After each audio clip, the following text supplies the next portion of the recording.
Hello everybody. Now in physics we finished three chapters. First one we studied was semiconductors, then current electricity and kinetic theory of gases and radiation. Okay. So we finished with these three chapters. Okay. Now today we are going to start with a new chapter. Okay. Now it is a chapter number 1 from your textbook. Name of the chapter is Rotational Dynamics.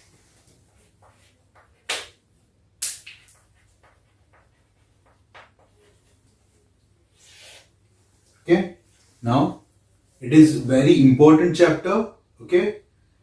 And it carries lot of weightage also. It's a weightage पण जास्त आहे, महत्वाचा पण आहे, theory साठी पण आणि competitive साठी पण. Okay. So name of the chapter is rotational dynamics. Now in 11th standard we studied two chapters. Okay. Chapter number 3, motion in plane, and 4, laws of motion. Okay. So basically this is a chapter from mechanics. Okay. So when we study mechanics means we study motions. So we are interested in different types of motions. So the first motion which we studied was linear motion. Okay, which is also called as translational motion. Okay, so you can use the word linear or translational. Okay, then the next type of motion, okay, is circular motion. Okay, then there is rotational motion, and one more is harmonic motion, simple harmonic motion, which is also called as oscillatory motion. Okay. So in short, in motion, in mechanics, we have to cover all these 4. Linear, circular, rotational, oscillatory. Gravitation is also mechanics. Okay. पण gravitation हा पॉइंटच पूर्ण वेगळा आहे. आणि आपण 11वी मध्येच पूर्ण ग्रॅव्हिटेशनचा study केलेला आहे. ओके. नाहीतर ग्रॅव्हिटेशन पण याच ग्रुप मधला आहे. पण मी त्याचं नाव का नाही दिलं, कारण तो पूर्ण थोडासा वेगळा पण आहे आणि that we have already finished in 11th standard. Okay. So नाव the name of our chapter is rotational dynamics. Okay. So basically we are more interested in this motion, rotational motion. Okay. Oscillatory motion वर एक वेगळा chapter आहे. Okay. So we are going to study a different chapter on oscillatory motion. Okay. आता राहिला प्रश्न रोटेशनलचा. Linear or translational we already finished in detail in 11th standard. Okay. 11वीत आपण linear पूर्ण शिकलेलो आहे. ओके. ऑसिलेशन आपल्याला नंतर शिकायचं आहे, नंतर म्हणजे पुढच्या चॅप्टर्स मध्ये. ओके. मग आता राहिलं कुठलं, रोटेशनल बरोबर सर्क्युलर. ओके. तर सर्क्युलरचं इंट्रोडक्शन तुम्हाला 11th मध्ये दिलंय त्यांनी. ओके. सो सर्क्युलरचं इंट्रोडक्शन सांगितलं 11th स्टँडर्ड मध्ये. ओके. म्हणजे आता इथे या चॅप्टर मध्ये तुम्हाला पूर्ण रोटेशनल मोशन शिकायचे आणि हाफ किंवा सर्क्युलर मोशन शिकायचे. Whatever part is left. Okay. म्हणजे या चॅप्टरचे 2 पार्ट आहेत, circular motion and rotational motion. Okay. So we are going to start with the circular motion. Okay.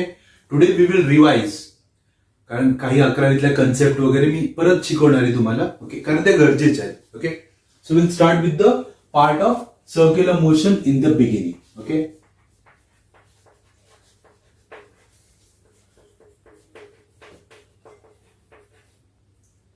आता नावातच आहे, what exactly is a circular motion? Now, if anybody asks you, what exactly is a circular motion? In simple words, I'll say that the motion of object along the circumference of circle. बघा परत एकदा सांगतो. The motion of object along the circumference of circle is called as circular motion. Okay. म्हणजे कुठलाही object जेव्हा गोल फिरायला लागतो, circumference of circle, then we call that motion as circular motion. Okay. Now आता see, circular motion is not difficult. Okay. But now तुम्ही जरा विचार करा की apart from all the motions, okay, जितके काय आपल्याला स्टडी करायचे, the simplest motion is going to be a linear motion. सगळ्यात सिंपल मोशन कुठलं असेल रे? Linear motion. सगळ्यात सिंपल. ओके. मग आता आपण काय करणार आहे, आपण सर्क्युलर शिकणार आहे, but we are going to represent our circular motion okay in terms of linear motion. म्हणजे सर्क्युलर मध्ये जाऊन आपण नवीन टर्म शिकणार आहे, पण त्या नवीन टर्म्सला आपण रिप्रेझेंट करणार आहे लिनियरच्या टर्म्स मध्ये.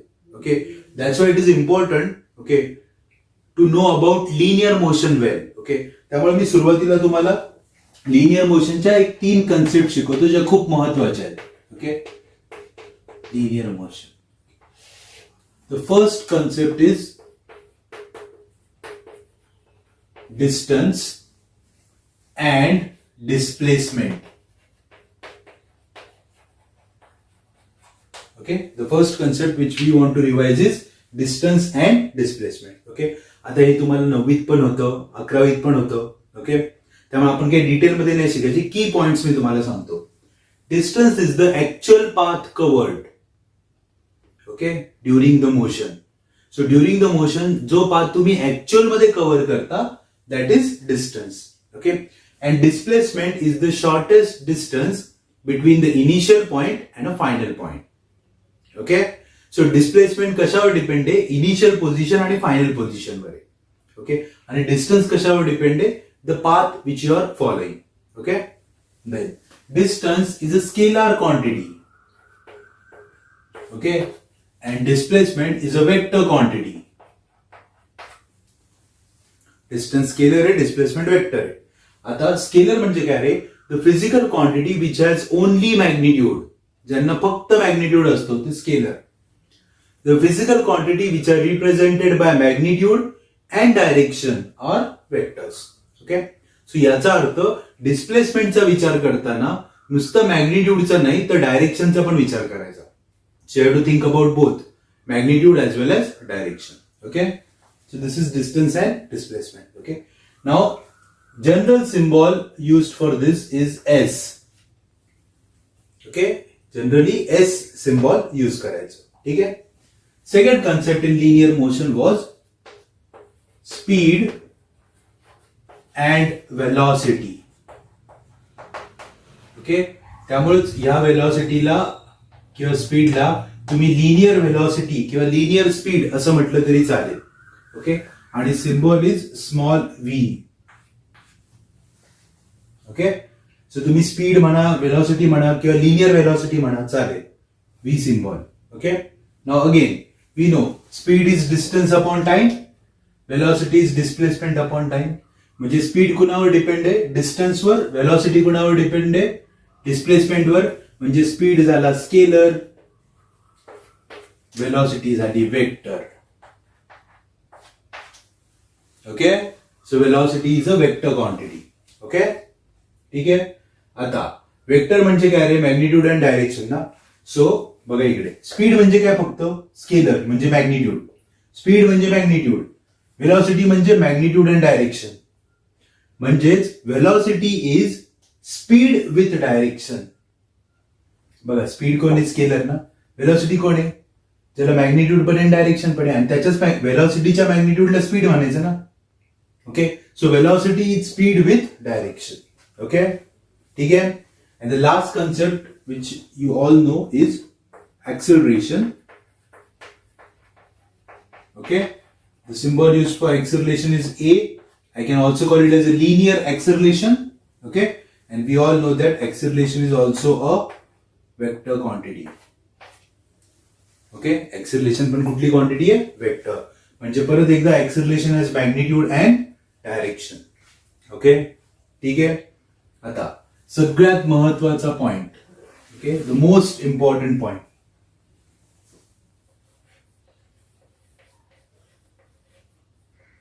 Okay, exactly vector.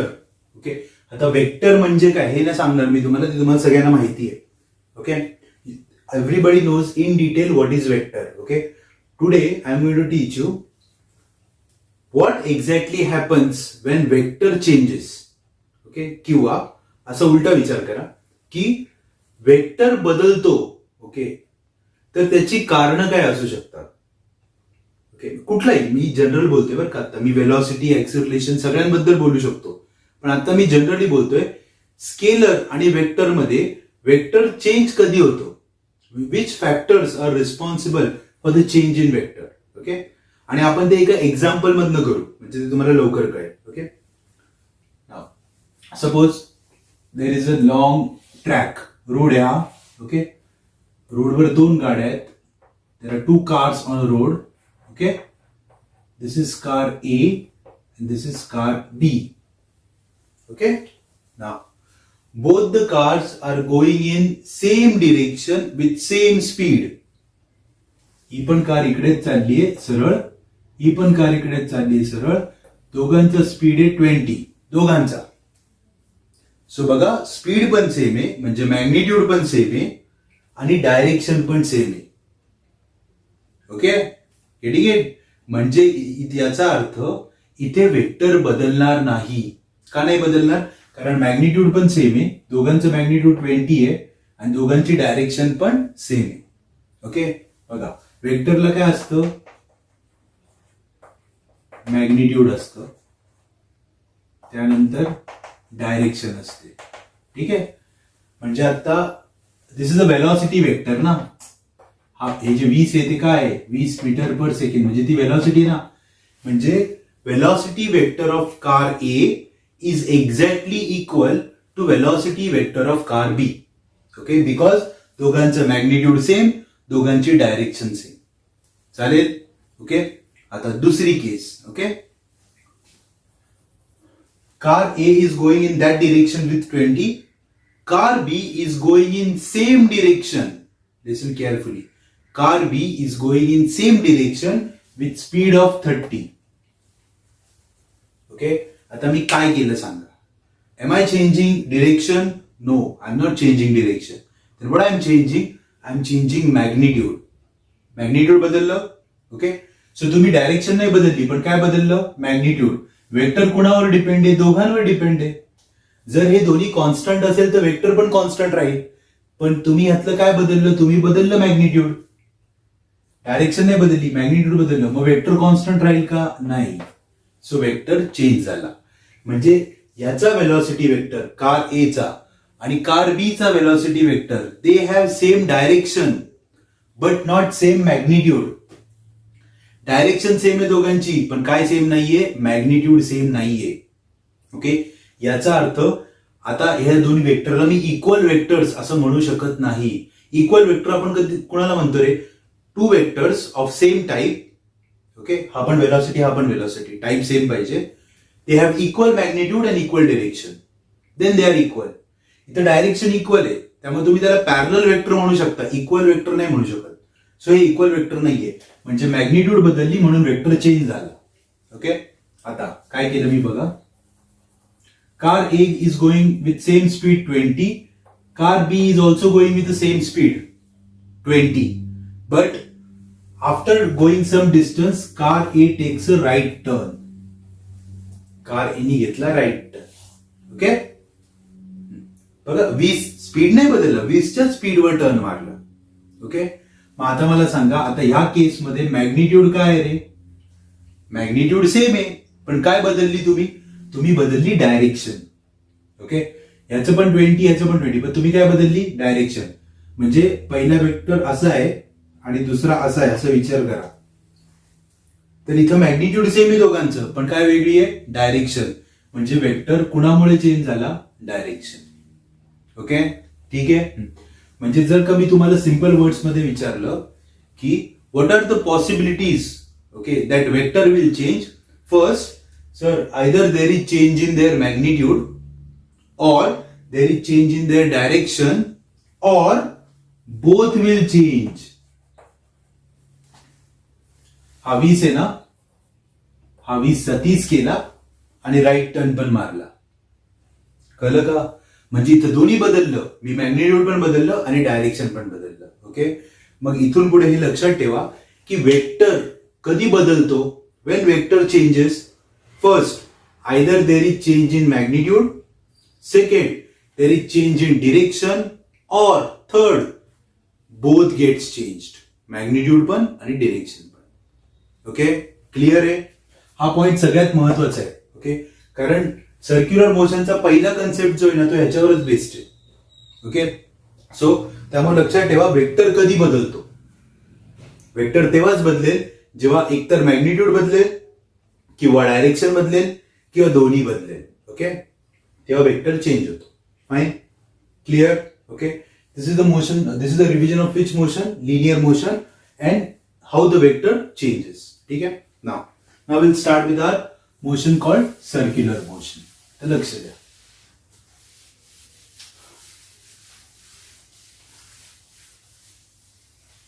Now we'll start with our concept of circular motion. ठीक है.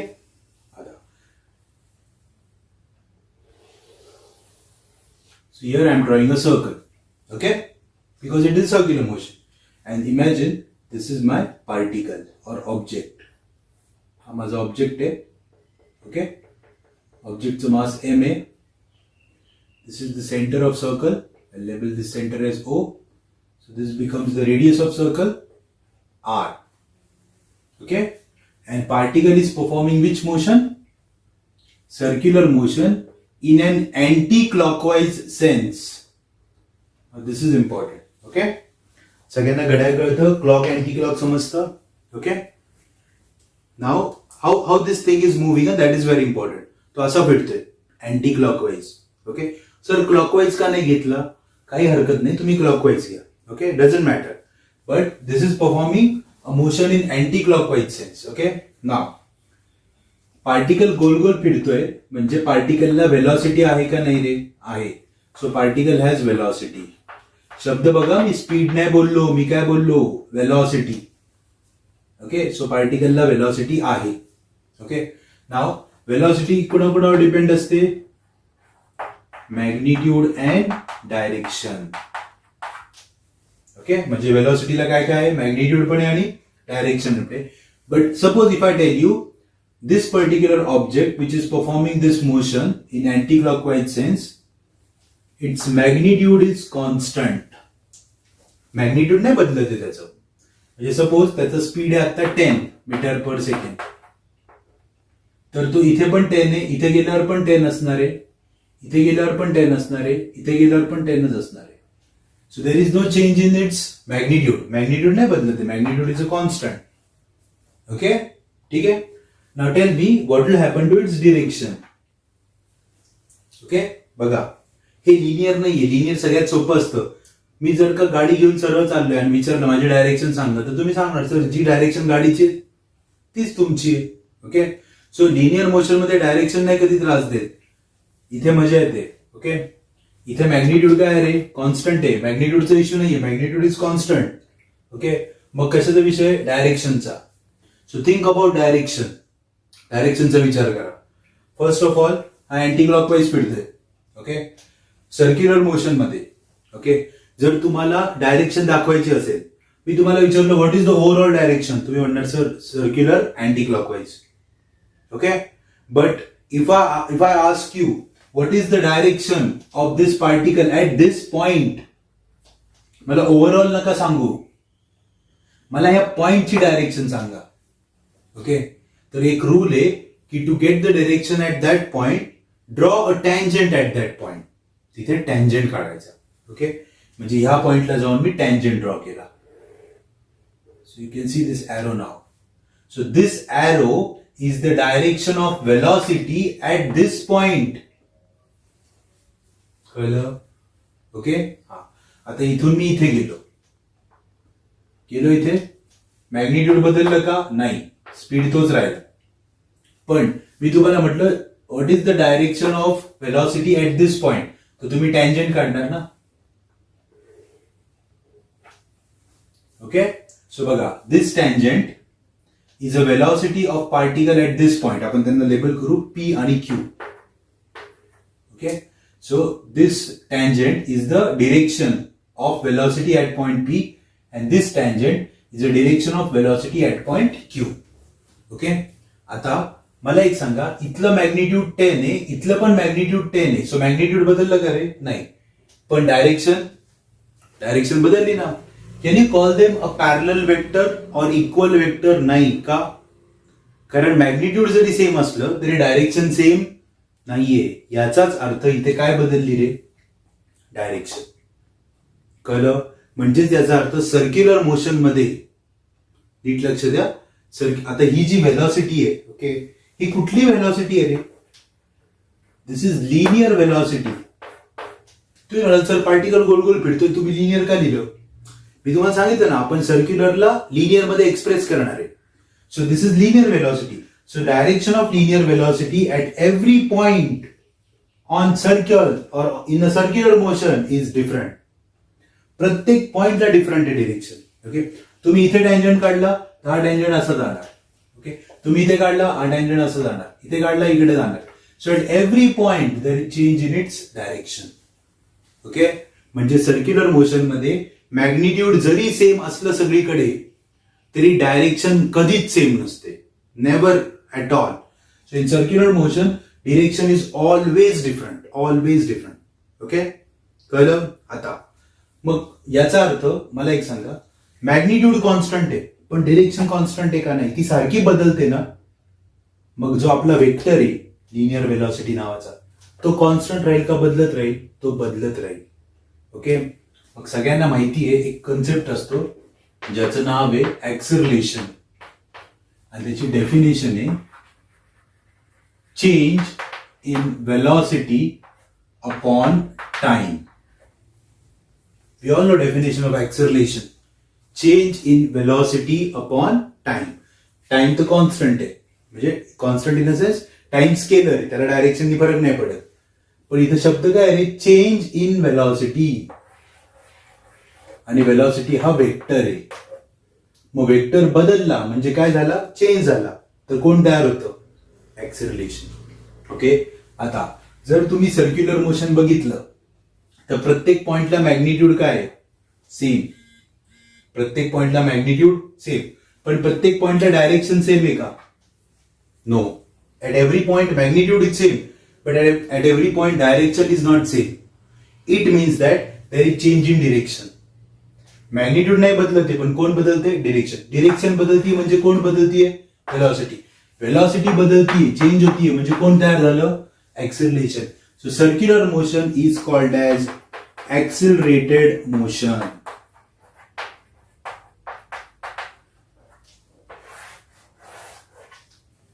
ओके, आता कळलं सगळ्यांना.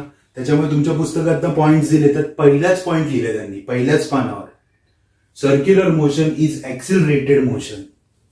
ओके, पण सर्क्युलर मोशन ऍक्सिलरेटेड व्हायला कारण कोण आहे? हा, आता बघा मी काय घेतलं होतं रे? मी मॅग्निट्यूड कॉन्स्टंट घेतलं होतं आणि डिरेक्शन बदलली होती, राईट? ओके, पण असंही होऊ शकतं ना की स्पीडची व्हॅल्यूज बदलली. आता 10 आहे, मग 12 झाला, मग 18 झाला, मग परत 9 झाला. त्या केसमध्ये कोण बदललं? मॅग्निट्यूड पण बदलली आणि डायरेक्शन पण बदलली. नुसतं मॅग्निट्यूड नाही, दोन्ही बदललंय. ओके, म्हणजे काही होऊ शकतं. जर तुम्ही मॅग्निट्यूड कॉन्स्टंट घेतलं तरी ते ऍक्सिलरेटेड आहे, मॅग्निट्यूड डिफरंट घेतलं तरी ते ऍक्सिलरेटेड आहे. Y? It is acceleration because of direction, not because of magnitude. हा, मॅग्निट्यूड बदललं तरी ऍक्सिलरेशन आहे, पण मुळात डायरेक्शनच बदलते. त्याच्यामुळे असं आपण म्हणू शकतो all circular motions are accelerated. Okay, all म्हणजे काय? स्पीड कॉन्स्टंट असू दे नाही तर स्पीड डिफरंट असू दे. ओके, मग सर स्पीड कॉन्स्टंट असेल तर त्याला तुम्ही म्हणता UCM, युनिफॉर्म सर्क्युलर मोशन. जेव्हा मी पहिले एक्झाम्पल घेतलं होतं तेव्हा स्पीड किती होतं? सगळीकडे 10 होता ना, म्हणजे ते UCM होतं. UCM मध्ये CM आहे ना, सर्क्युलर मोशन. यू म्हणजे काय? Uniform. Uniform circular motion is accelerated. What is non UCM? Non UCM काय? Magnitude is not constant. 10, 12, 18, 9 change होते ना, मग हे नॉन UCM आहे. ओके, पण नॉन UCM मध्ये पण CM आहे ना, सर्क्युलर मोशन. ओके, त्यामुळे या ऑलचा अर्थ कळला का? This is very important. All means what? UCM also and non UCM also. All motion. Circular आलं की ऍक्सिलरेशन आलं. ओके, कळलं? All circular motions are accelerated motion. Okay, बरेच जण मुलांना हाच पॉइंट विसरतात, म्हणून मी या पहिल्याच लेक्चरला शिकवते. ओके, कारण वेक्टर कसा चेंज होतो हे कळणं खूप महत्वाचं आहे. वेक्टर मॅग्निट्यूडमुळे पण चेंज होतो, डायरेक्शनमुळे पण चेंज होतो, दोघांमुळे पण चेंज होऊ शकतो. Okay, so you should get that की मग हे जे वाक्य all circular motions are accelerated motion. Okay, मग सर माझा स्पीड तर 10च होता, मग तुम्ही ऍक्सेलरेशन का म्हटले? मॅग्निट्यूडमुळे नाही बोललो मी, डायरेक्शनमुळे बोललो.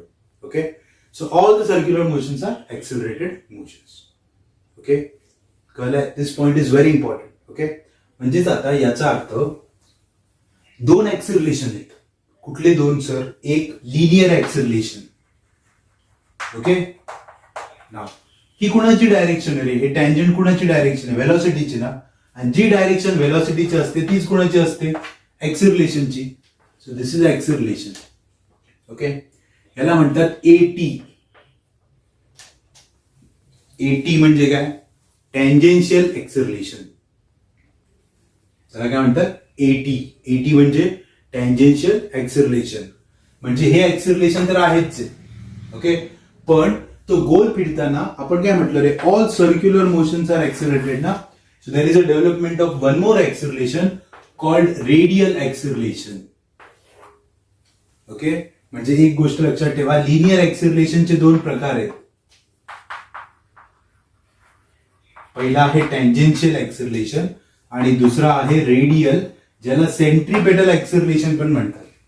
आपण शिकणार आहे ते, पण तुम्हाला हे कन्सेप्च्युअली कळलं पाहिजे. So linear acceleration has two types, tangential and radial. Sir आम्ही लास्ट इयर जेव्हा लिनियर मोशन शिकलो तेव्हा आम्ही फक्त एकच शब्द वापरत होतो, ऍक्सेलरेशन. का? कारण तेव्हा हे नव्हतं, तेव्हा हेच होतं फक्त, त्यामुळे ते फक्त त्याला ऍक्सेलरेशन म्हणायचे. पण आता दोन्ही आहेत ना. ऑब्जेक्ट जेव्हा गोल फिरायला लागतो तेव्हा दोन्ही तयार होतात, टँजेन्शियल पण तयार होतं आणि रेडियल. हे जे मी दाखवले आता, that is which acceleration? Tangential. And there is a development of one more acceleration called radial acceleration. That is what we are going to study this year in detail. आपण ते रेडियल ऍक्सेलरेशन शिकणार आहे. Okay, पण सगळ्यात महत्वाची गोष्ट काय रे? All circular motions are accelerated motion because you are changing direction at every point. Magnitude change होते का नाही ते द्या सोडून 2 मिनिटं. मॅग्निट्यूड चेंज कधी होईल? नॉन युसीएम. युसीएम असेल तर नाही चेंज होणार. मून इज रिव्हॉल्विंग अराउंड अर्थ. स्पीड नाही बदलत, म्हणजे काय बदलत नाही? मॅग्निट्यूड. पण ते ऍक्सेलरेटेड मोशन आहे का? हो. का? कारण डायरेक्शन बदलते, कारण तो गोल फिरतो. ओके, सो हे इम्पॉर्टंट आहे समजणं की कशामुळे चेंज झाला, मॅग्निट्यूडमुळे का डायरेक्शनमुळे. Okay, so here the change is because of direction, not because of magnitude. Clear? Okay, so this is the introduction of circular motion. आता नेक्स्ट लेक्चरला जाऊन आपल्याला काय करायचं ते ऐका जरा. ओके,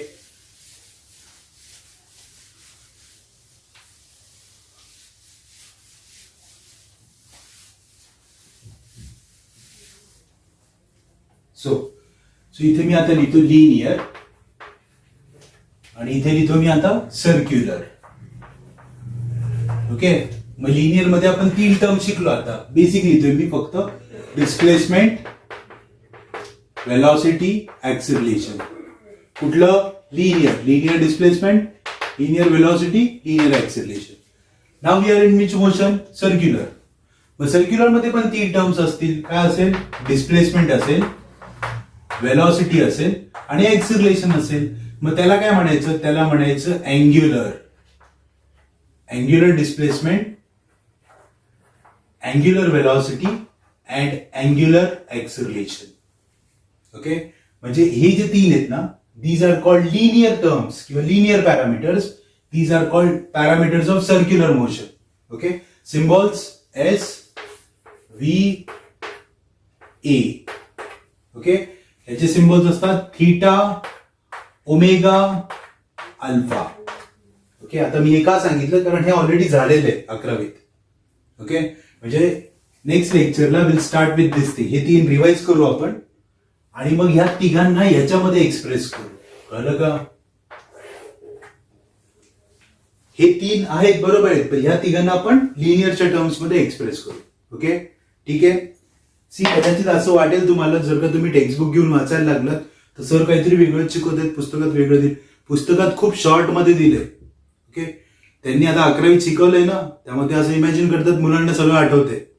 ओके, तर कितपत आठवतं तुम्हाला माहिती आहे, म्हणून मी हे रिवाइज करून घेतलं. दुसरी गोष्ट, पहिले दोन लेक्चर रिव्हिजन मध्ये गेले तरी चालतील, कन्सेप्च्युअली कळला पाहिजे चॅप्टर.